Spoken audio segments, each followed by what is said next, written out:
सभी प्यारे विद्यार्थियों का चैनल पे हार्दिक स्वागत है। अपनी आरबीएससी की कक्षा 6 की पुस्तक चल रही थी, तो इसका अध्याय 7 आज हम पढ़ेंगे, पर्यावरणीय प्रदेश। हमने अध्याय 2 में पृथ्वी के प्रमुख परिमंडलों, स्थलमंडल, जलमंडल, वायुमंडल और जैवमंडल के विषय में पढ़ा है। हमने यह भी जाना कि ये पृथ्वी को दूसरे ग्रहों से अनूठा बनाते हैं। पृथ्वी पर विविध पर्यावरण को अपने में समेटे हुए है। इस अध्याय में पृथ्वी के प्रमुख कटिबंधों या पर्यावरण प्रदेशों की विशेषताओं का अध्ययन करेंगे। तो इस अध्याय में हम पृथ्वी के कटिबंध पढ़ेंगे। पृथ्वी के मुख्य कटिबंध हमने पिछले विभिन्न अध्यायों में पढ़ा है कि सूर्य की किरणें पृथ्वी पर विभिन्न भागों में जलवायु को प्रभावित करती है। यह प्रभाव मूलतः पृथ्वी का आकार के कारण है। पृथ्वी गोलाकार है और ध्रुवों पर चपटी है और भूमध्य रेखा पर इसका उभार है। सूर्य की किरणें यहाँ सीधी पड़ती रहती है, इसके आसपास का स्थान गर्म रहता है। वहीं ध्रुवों पर सूर्य की किरणें तिरछी पड़ती है, इसलिए वहाँ ठंड अधिक पड़ती है। इस आधार पर हम कह सकते हैं कि भूमध्य रेखा से ध्रुवों की तरफ तापमान घटता रहता है, जिसे हम ताप कटिबंधों के रूप में व्यक्त करते हैं। यह विभाजन अत्यंत सरल और मोटे तौर पर पृथ्वी के विविध पर्यावरणों को समझाने में सहायता करता है। पृथ्वी के कटिबंधों को बांटने का मतलब यह नहीं है कि पृथ्वी एक कटिबंध से दूसरे कटिबंध के मध्य जलवायु और पर्यावरण एकदम बदल जाता है। बदलाव होता है, पर धीरे धीरे। एक कटिबंध में भीतर की जलवायु वनस्पति जीवन में विविधता होती है, यानी एक ही कटिबंध में अलग अलग प्रकार की जलवायु पाई जाती है। पृथ्वी पर पाए जाने वाले विभिन्न ताप कटिबंधों की विशेषताओं के कारण पृथ्वी पर कई प्रकार के पर्यावरण प्रदेश पाए जाते हैं। हमें पता है कि हमारी धरती स्रोत एक जैसी नहीं है। कहीं ऊंचे पर्वत श्रृंखलाएँ, तो कहीं पठार, कहीं समतल मैदान है, तो कहीं कलकल करती नदियाँ हैं, तो कहीं सूखा रेगिस्तान है। कुछ स्थानों पर वर्षा अधिक होती है, कुछ स्थानों पर वर्षा कम होती है। कहीं गर्मी ज़्यादा है, कहीं ठंड ज़्यादा है। तो अर्थात हम पृथ्वी के भूभाग पर रहते हैं। इसमें विविध पर्यावरणों का बस एक छोटा सा हिस्सा है। इन प्रदेशों में जीव जंतु, वनस्पति तथा अन्य कई तरह की विविधता मिलती है। इस अध्याय में हम विश्व में पाए जाने वाले विभिन्न पर्यावरण प्रदेशों का अध्ययन करेंगे। पर्यावरण का अर्थ है, हम हमारे चारों ओर बहुरंगी संसार देखते हैं। हमारे घर, स्कूल, सड़क, गाँव और हमारे शहर छोटे छोटे पौधों से लेकर बड़े बड़े पेड़ों तक विभिन्न प्रकार के जीव जंतु, रंग बिरंगे पक्षी, ऊंचे ऊंचे पर्वत, रेगिस्तान, जल स्रोत, लहलाते खेत और कल कारखाने। अतः प्राकृतिक और मानवीय पर्यावरण ने अपने को चारों ओर से घेर रखा है। हम सब इस पर्यावरण के साथ समन्वय बनाकर जीते हैं। ये सभी तत्व जिन्होंने हमें मिलकर घेर रखा है, ये हमारा पर्यावरण बनाते हैं। आगे दे रखा है विश्व के प्रमुख कटिबंध कौन कौन से हैं। इसमें दे रखा है उष्ण कटिबंध, यानी भूमध्य के आसपास, यानी ऊपर 23.5 डिग्री और नीचे 23.5 डिग्री, ये उष्ण कटिबंध में आता है। 23.5 डिग्री से लेकर 66.5 डिग्री उत्तर और दक्षिणी अक्षांश के मध्य शीतोष्ण कटिबंध है, और ऊपर 66.5 से 90 डिग्री के मध्य शीत कटिबंध है, यानी उत्तर और दक्षिण दोनों ध्रुव शीत कटिबंध में आते हैं। तो नीचे एक सारणी दे रखी है, इसको हम देख लेते हैं। तापमान के आधार पर पृथ्वी के कटिबंध और अक्षांशीय विस्तार और इसकी प्रमुख विशेषताएं। एक नंबर पर उष्ण कटिबंध। उष्ण कटिबंध हमारा आता है 0 डिग्री से 23.5 डिग्री, यानी भूमध्य रेखा से 23.5 डिग्री उत्तर और दक्षिण अक्षांश के मध्य। इसको देखें तो भूमध्य रेखा से लेकर कर्क रेखा उत्तरी गोलार्ध में और भूमध्य रेखा से मकर रेखा तक दक्षिणी गोलार्ध में। तो उष्ण कटिबंध की विशेषता, यहाँ जलवायु गर्म और आर्द्र रहती है। सूर्य की किरणें वर्ष में कम से कम एक बार लंबवत पड़ती है। मौसम में ज़्यादा परिवर्तन नहीं होता, गर्मी और सर्दी एक जैसा ही रहता है। यहाँ भारत, श्रीलंका और ब्राज़ील प्रमुख देश हैं। तो अपना भारत देश उष्ण कटिबंध में आता है। ये निम्न अक्षांशों में है। शीतोष्ण कटिबंध मध्य अक्षांशों में 23.5 डिग्री से लेकर 66.5 डिग्री उत्तर और दक्षिण अक्षांश के मध्य शीतोष्ण कटिबंध पाया जाता है। कर्क रेखा से आर्कटिक रेखा तक और मकर रेखा से अंटार्कटिक रेखा तक दक्षिणी ध्रुव में, दक्षिणी गोलार्ध में होता है ये। तो शीतोष्ण कटिबंध की विशेषता, जलवायु सुहावनी रहती है। सूर्य कभी सिर पर नहीं रहता और यहाँ ऋतुएं होती है बसंत, गर्मी, पतझड़ और सर्दी। उत्तरी गोलार्ध में यहाँ ब्रिटेन और दक्षिणी गोलार्ध में न्यूजीलैंड प्रमुख देश है। तो शीतोष्ण कटिबंध में ब्रिटेन और न्यूजीलैंड प्रमुख देश आते हैं। शीत कटिबंध, ये उच्च अक्षांशों में 66.5 से 90 डिग्री उत्तर और दक्षिण अक्षांशों के मध्य। आर्कटिक रेखा से उत्तरी ध्रुव तक और अंटार्कटिक रेखा से दक्षिणी ध्रुव तक शीत कटिबंध है। यहाँ सबसे ठंडे प्रदेश हैं यह स्थान अधिकांशतः बर्फ़ से ढके रहते हैं। यहाँ 6 महीने के दिन और 6 महीने की रात रहती है, इसलिए यहाँ बहुत कम लोग बसते हैं। उत्तर में यहाँ आर्कटिक प्रदेश है और दक्षिण में अंटार्कटिका है। प्रमुख देश कनाडा, स्वीडन, फिनलैंड और नॉर्वे है। तो ये सारणी कटिबंधों की विशेषता के साथ पर्यावरणीय प्रदेश।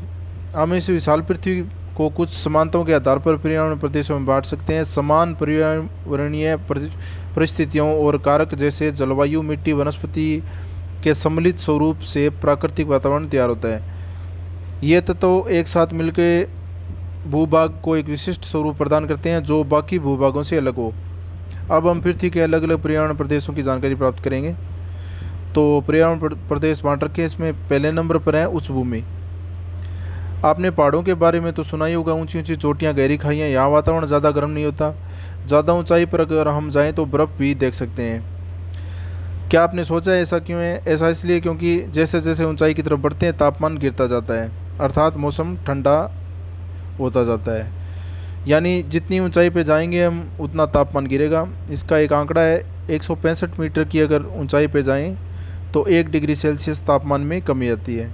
ये सौरमंडल के अंदर होने वाली घटनाएं हैं। जितनी भी प्राकृतिक घटनाएं होती हैं, मौसम वगैरह, मौसमी घटनाएं, ये सारी सौरमंडल के अंदर ही होती है। ये लगभग 8 से 10 किलोमीटर ऊंचाई पे होता है पृथ्वी से, नीचे की परत सबसे। तो हमारी अधिकांश नदियाँ इन्हीं जगहों से निकलती है। इन पहाड़ों का ढलान तीव्र होता है और नदियाँ बड़ी तेज़ बहती है। कहीं कहीं ढलान इतना सीधा होता है कि झरने के रूप में नीचे गिरती है। यहाँ ज़्यादा ज़मीन समतल नहीं होती, इसलिए आप बड़े बड़े खेत नहीं देख सकते हैं। खेती ज़्यादातर समतल ज़मीन पे होती है, तो पहाड़ों पे सीढ़ीनुमा खेती लगभग की जाती है। यहाँ ढाल कम तीव्र होता है तो वहाँ लोग अपना घर बना लेते हैं। अगर खेती होती है तो कम ढलानों को काट कर सीढ़ीनुमा खेती की जाती है। यहाँ फसलें, सब्जियाँ पैदा होती है ज़्यादा, और चाय और फलों के बागान होते हैं। ऊंचे पर्वतीय क्षेत्र पर अधिक ठंड के कारण कृषि कार्य की संभावनाएं कम ही उपलब्ध होती है। अतः कृषि के अनुकूल परिस्थितियों के अभाव में यहाँ के निवासी वन और पशुपालन से संबंधित कार्य करते हैं। उत्तरी हिमालय में भारत में हिमालय पर्वत, दक्षिण में नीलगिरी, अन्नामलाई की पहाड़ियाँ, उत्तर पूर्वी भारत के पहाड़ी इलाके इसके उदाहरण हैं। हिमालय के डालों पर सीढ़ीनुमा खेती, ये तस्वीर दे रखी है इसमें, और हिमालय की पर्वत चोटियाँ, ये पहाड़ी क्षेत्र है। इसके बाद दो नंबर पे है अपना निम्न भूमि। ऐसा भूभाग जिसकी ऊंचाई कम होती है उसे निम्न भूमि कहा जाता है, यानी पहाड़ों से थोड़ा नीचे समतल ज़मीन पे। ये अधिकांशतः समतल मैदान होते हैं। यहाँ चौड़ी नदियाँ मिलती हैं और मध्यम गति से बहती है। यहाँ बड़े बड़े लहलाते खेत भी होते हैं। क्या आप जानते हैं कि यहाँ अधिक खेत क्यों होते हैं? क्योंकि यहाँ की मिट्टी उपजाऊ होती है। अब आप सोचेंगे मैदानों की भूमि इतनी उपजाऊ क्यों होती है? यह इसलिए होती है क्योंकि नदियों द्वारा पहाड़ों के बीच से बहकर आती है और अपने साथ ही ये मिट्टी बहा के लाती है और ये मैदानों पे जमा कर देती है। तो ये मिट्टी उपजाऊ होती है, इसमें फसल बढ़िया होती है। पहाड़ों से उतरती नदियाँ ही धीरे धीरे मिट्टी का जमा होकर समतल मैदानों का निर्माण करती है। तो मैदानों के निर्माण में नदियों का ही भाग है। तो उपजाऊ मिट्टी के कारण यहाँ का जनजीवन कृषि पर आश्रित होता है। यहाँ जनसंख्या संघन होती है। इसका उदाहरण हमारे देश में गंगा यमुना द्वाब क्षेत्र, गंगा यमुना का मैदान क्षेत्र है। तीसरे नंबर पे आर्द्र और शुष्क प्रदेश। धरातलीय विभिन्नताओं के कारण हमारे पर्यावरण में विभिन्नता देखने को मिलती है। जलवायु भी पृथ्वी के पर्यावरण को विविध बनाती है।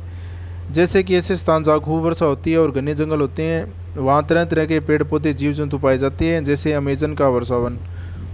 यहाँ जलवायु में उमस होती है, कुछ स्थान दलदली भी होते हैं।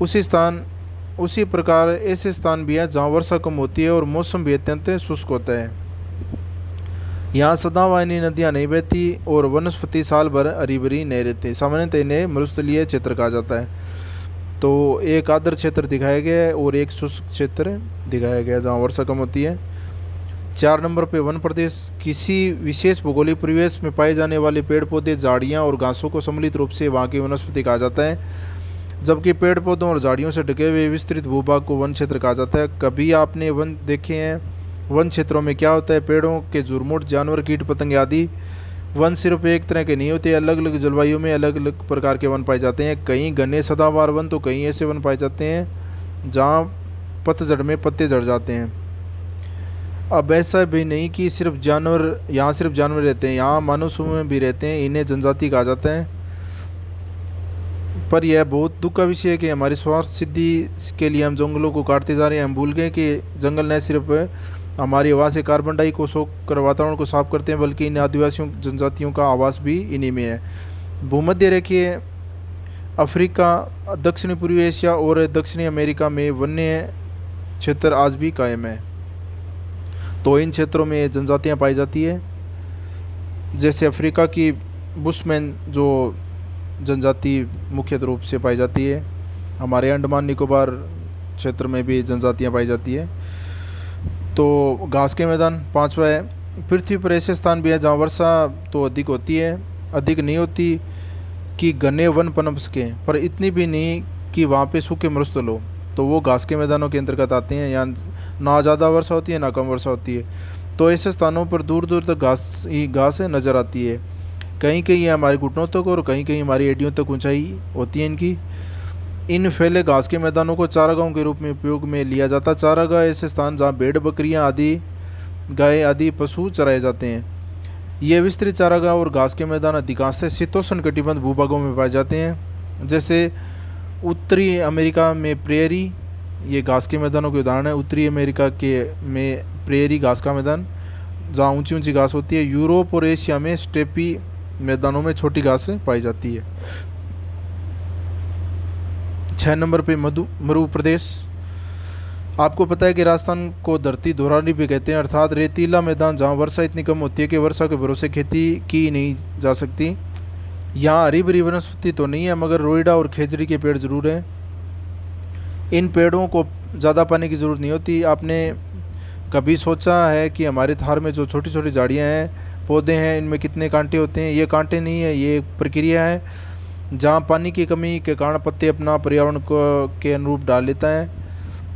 यहाँ खेती की संभावना कम है, इसलिए यहाँ के निवासी अपने जीविकोपार्जन के लिए पशुपालन करते हैं। नीचे ऊँट का चित्र दे रखा है, इधर मरुस्थल की रेतीली मिट्टी।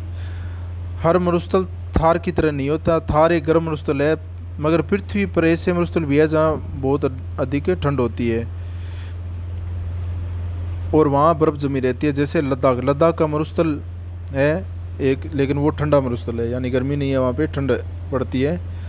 यहाँ के लोग पशुपालन नहीं करते हैं। यहाँ गाय और भैंस नहीं होती, बल्कि याक होते हैं। याक लंबे बाल होते हैं इनके ठंड से बचाने के लिए। 7 नंबर पे ध्रुवीय प्रदेश। ग्लोब के दोनों छोरों को ध्रुव कहते हैं, जो 90 डिग्री अक्षांश पर स्थित है। उत्तरी ध्रुव पर आर्कटिक सागर है और दक्षिण में अंटार्कटिका महाद्वीप है। यह दोनों अंचल सूर्य के ताप की कमी के कारण सदैव बर्फ से ढके रहते हैं। इस कारण यहाँ पर वनस्पति का अभाव है।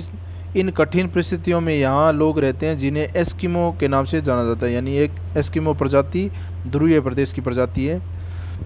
ये बर्फ़ के बनाए छोटे छोटे घरों में रहते हैं जो अंदर से गर्म रहते हैं। इन घरों को बोलते हैं इग्लू। इग्लू नीचे दर्शा रखा है चित्र में। यहाँ के लोग मछली पकड़ते हैं। यहाँ सील, वालरस और ध्रुवीय भालू ये जानवर पाए जाते हैं। इग्लू दे रखा है और बर्फ़ से ढके हुए वृक्ष दिखा रखे हैं इसमें।